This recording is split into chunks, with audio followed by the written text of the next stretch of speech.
नमस्कार, मी पंजाब डक। आज आहे 21 जुलै 2025। मी या सोयाबीनच्या शेतामध्ये उभा आहे, पण ही सोयाबीन आहे धाराशिव जिल्ह्यातली, म्हणजे धाराशिव जिल्ह्यातली ही सोयाबीन पाहू शकता कसं पीक बहरलेलं आहे। तर इतके जोरात पीक आहेत, म्हणजे हे धाराशिवकडले।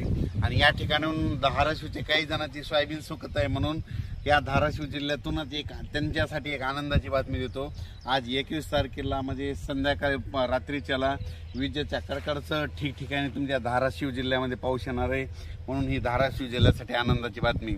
लातूर जिल्ह्यात देखील पाऊस येणार आहे, नांदेड जिल्ह्यात देखील येणार आहे, त्याच्यानंतर सोलापूर जिल्ह्यात येणार आहे, अहिल्यानगर येणार आहे, इकडं सांगलीकडे येणार आहे, साताऱ्याकडे संभाजीनगर आहे, जालना जिल्ह्याकडे आज येणार आहे, परभणी जिल्ह्याकडे, बीड जिल्ह्याकडे, त्याच्यानंतर हिंगोली, त्याच्यानंतर बुलढाणा जिल्ह्यात देखील आहे, त्याच्यानंतर जालना, संभाजीनगर, जळगाव जिल्ह्यामध्ये, नाशिक जिल्ह्यामध्ये कोकणात जोरदारच पडणार आहे, म्हणून हे लक्षात येतं। म्हणजे सांगायचं झालं तर 21, 22, 23च्या दरम्यान आता हे जे जिल्हे सांगितले त्या जिल्ह्यात चांगला पाऊस पडणार आहे।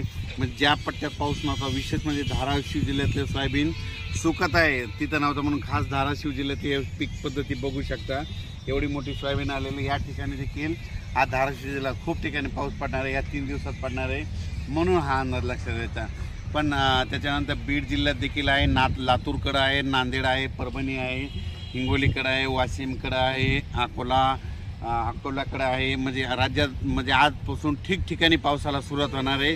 म्हणजे जवळपास जिल्ह्याच्या जवळपास 50% भागात तरी आज बऱ्याच ठिकाणी पाऊस पडेल।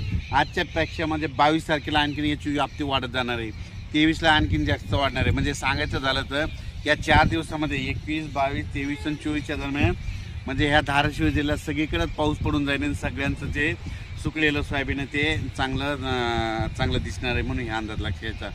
अचानक वातावरणात बदल झाला तर लगेच एक मेसेज दिला जाईल।